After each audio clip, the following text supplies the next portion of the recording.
Hello, everybody, and welcome to the David Pakman Show. I'm producer Pat Ford, filling in for David today while he is away. He has begun his summer vacation, traveling abroad. But fear not, because we have an excellent slate of guest hosts upcoming. We have myself, we have Luke Beasley, we have Farron Cousins, who's going to be filling in for a few days. We also have Jesse Dollimore, who's going to be filling in a day next week.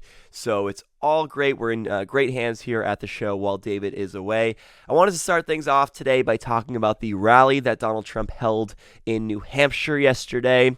He was particularly sweaty, if you notice from these video clips, while holding this rally. It must have been pretty hot up there in the Granite State. Looking at the polling, Donald Trump does have a commanding lead in New Hampshire, just as he has a commanding lead in the whole national primary. He has about 42% of the vote right now in New Hampshire if the election was held today. And he started off by talking about some policy issues, or whatever counts as policy issues these days for the failed former president, twice impeached, now thrice indicted. He started off by talking about crime, what he wants to do in the so-called Democrat cities when it comes to crime rates, and then he got into some of these culture war issues, including what he wants to do when it comes to trans people playing sports and all these different topics. So let's get into the first clip. I will direct a completely overhauled DOJ to investigate every radical DA and AG in America for their illegal, racist in reverse enforcement of the law. And we will bring back a thing called stop and frisk in our cities. On day one, I will sign a new executive order to cut federal funding for any school pushing critical race theory, transgender insanity, and other inappropriate racial, sexual, or political content on our children, our beautiful children. Our beautiful children are being destroyed by these maniacs. I will keep men out of women's sports. It's very easy to do. And I will sign a law prohibiting child sexual mutilation in all 50 states. Can you imagine? Can you imagine even having to say that? Think of this. So Donald Trump saying that he wants to bring back the failed stop and frisk policy in the cities, even though he doesn't have control over that. That's going to be up to state and local governments to decide whether they want to bring back stop and frisk. But really it shouldn't be, because it's patently unconstitutional. You're searching people without cause and without a warrant. And we know, of course, from the history of stop and frisk, from how we saw it fail in New York City, it leads to racial profiling. It leads to, of course, the violation of people's civil rights, and it's just not very effective. It was a failure at getting guns off of the streets in New York City, so there's really no sensible argument for it, unless you're someone like Donald Trump who's trying to portray yourself as tough on crime, even though you're the one that's getting indicted here over and over and over again. And it's a way to dog whistle to the right-wing base and show that you are willing to go after minorities and take their rights away and put them in prison. So that's Donald Trump and his position when it comes to crime. And then he starts talking about the upcoming Republican primary debate. He still hasn't made up his mind about whether he's going to participate in that debate. And he actually makes a good point, which is that he is up by a lot in the polls, so it doesn't really make sense for him to subject himself to a debate, because maybe he wouldn't fare so well. Maybe the other candidates appearing on the stage next to him would look good by comparison, or they would at least look like they're on the same playing field as Trump. So if you're Trump, I get totally why you wouldn't want to participate in the debate. And he also mentions how there's entertainment value in him participating in the debate. That's absolutely true as well. So Donald Trump not often right about things, but here is one of the things that he actually is right about. We're so far above everybody else in the polls. They're all saying, is he going to go into the debate? And I say, I don't know. If you're leading by 50 and 60 and 70 points, do you do that or not? I don't know. Should I? Okay, you ready? Poll. We take a free poll. Should I do the debate?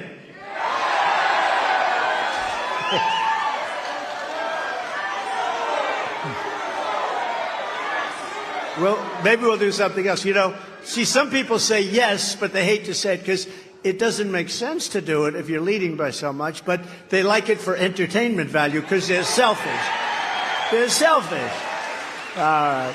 Next, we have Trump talking about Hunter Biden and the liability that Hunter is on Joe Biden's presidency.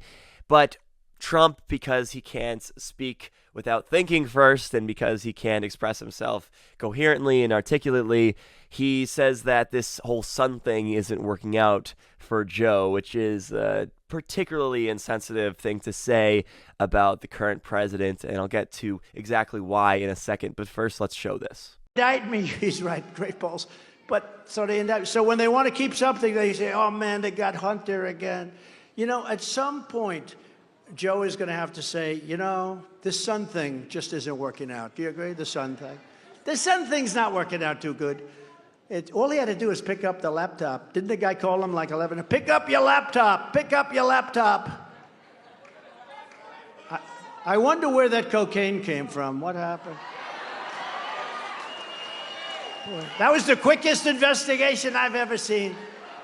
So Trump's saying that this whole son thing isn't working out, referring to Hunter Biden, but that's very below the belt given the fact that Joe Biden actually lost one of his sons a few years ago, Beau Biden, who passed away from cancer back in 2015. Biden also lost a daughter many years ago in a car crash. So even for someone like Trump, this is especially below the belt. I don't know if it was intentional or not, but that's why you should be thinking before you say stuff like this instead of Trump, who just decides to go off the cuff all the time in speeches like this. And then he alludes to the cocaine being found at the White House, of course, belonging to Hunter Biden, even though there is zero evidence of that. And not only that, it just wouldn't make sense that it would belong to Hunter because the cocaine was found in an area where guests go when they visit the White House. Plenty of people use drugs, and some of those people are going to have drugs on them even when they go to the White House. So there's no suggestion that that was Hunter Biden, no proof that that was Hunter Biden's cocaine. And it doesn't matter to these Republicans. They just continue to run with that story anyway. And then Donald Trump gets into the 2020 election and the case against him and this idea that the election was stolen from him because of 2,000 Mules. And he doesn't even get into the points that they made in that stupid documentary, 2,000 Mules. He just says, oh, well, you know, you just got to look at 2,000 Mules. You just got to look at it. And that's enough to satisfy these Republican voters. The FBI Twitter files, the DOJ, Facebook, and all of the rest. Look at 2,000 Mules. Look at what they did with that. Thousands and thousands and thousands of votes on tape, on camera. All of this will come up during this trial. All of this will come up. Because we won the election by a lot. Then they have this crap going on. I never even thought of this one. Trump didn't really believe he won the election. Let me tell you, people that know me say, that's one thing. I tell you, there was never a second of any day that I didn't believe that that election was rigged. It was a rigged election. It was a rigged election, and it was a stolen, disgusting election. And this country should be ashamed.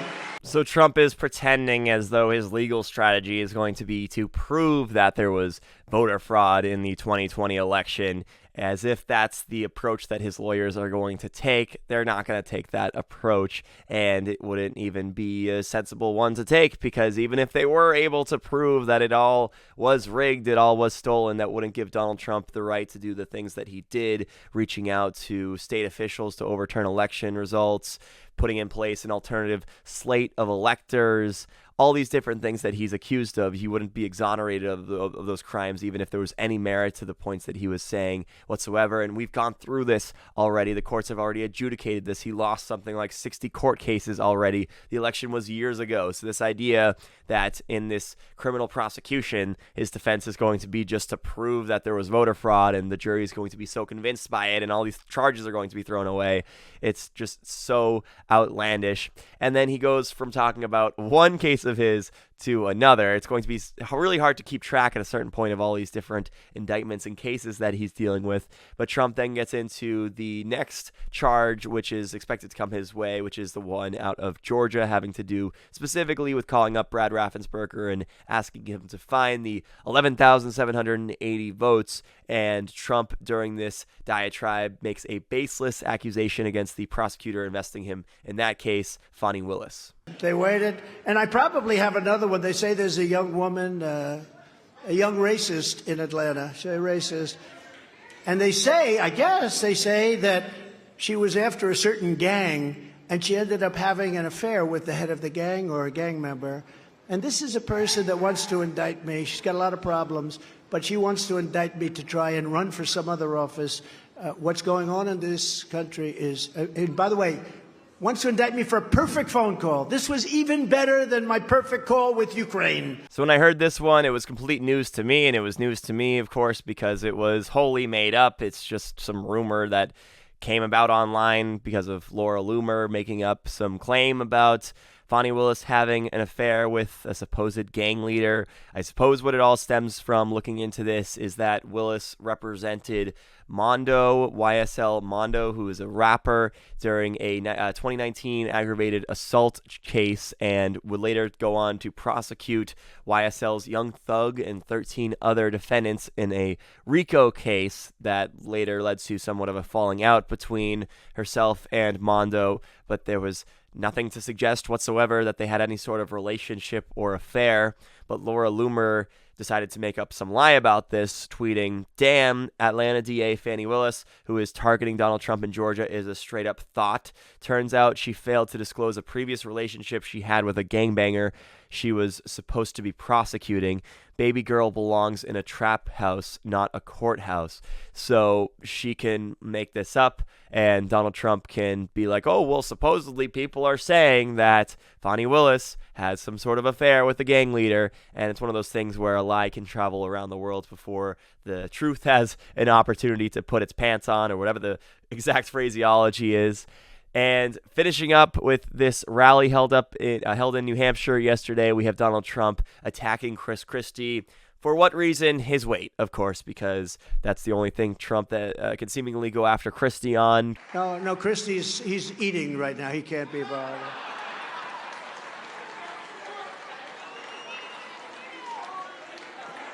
Sir, please do not call him a fat pig. That's very disrespectful. Don't call him. See, I'm trying to be nice. So Donald Trump going after Christie there for being overweight. Apparently he can't come up with any new material on the guy, so just taking that fat pig insult from whoever said it in the crowd, if anyone said it in the crowd. And I gotta say, out of all the Republican candidates, my sense is that Christie is the one that irks Trump the most, because he's been the one candidate that's been willing to go after Trump directly and effectively, and he's also good at getting down in the mud. He's able to do something that none of these other candidates are able to do, which is to actually, talk crap and back it up, right, when it comes to Trump. And Trump's used to being the only one that's able to do that, but because of Christie's background, because he's also from the New York area, he's able to dish it out just like he's able to take it. And I'm sure that Trump is not so happy about that, but also Trump doesn't have to take him too seriously right now, because Christie isn't polling too tremendously in the polls. He's at like 4 or 5% at this point, so Trump doesn't really have to concern himself too much with him. He'd rather focus on Ron DeSanctimonious as much as he can. So that was the rally in New Hampshire yesterday. It was a complete failure, as always. All right, let's go to a break, and we'll be back with much more of the David Pakman Show right after this. One of our sponsors today is Relief Band. Relief Band is the #1 FDA-cleared anti-nausea wristband, clinically proven to effectively prevent nausea and vomiting. Relief Band is a type of therapy called transdermal neuromodulation accustimulation. And in really simple terms, it's just a band you wear on your wrist that sends a gentle pulse to the part of your nervous system that regulates nausea. And there's been growing research showing that Relief Band can help with nausea from motion sickness, from pregnancy, and from all sorts of other situations. And a number of studies suggest Relief Band can help with nausea after surgery in conjunction with medication. Many people use Relief Band for nausea from anxiety or migraines. When you feel sick on a car or plane or a boat, it's simple, it's safe, it's drug-free, and there are no side effects. Relief Band has an A+ rating from the Better Business Bureau with over 100,000 satisfied customers online. It's just a brand you can trust. You can go and read the reviews. Let Relief Band help you make nausea a thing of the past. You'll get 20% off plus free shipping when you go to reliefband.com and use the code PAKMAN at checkout.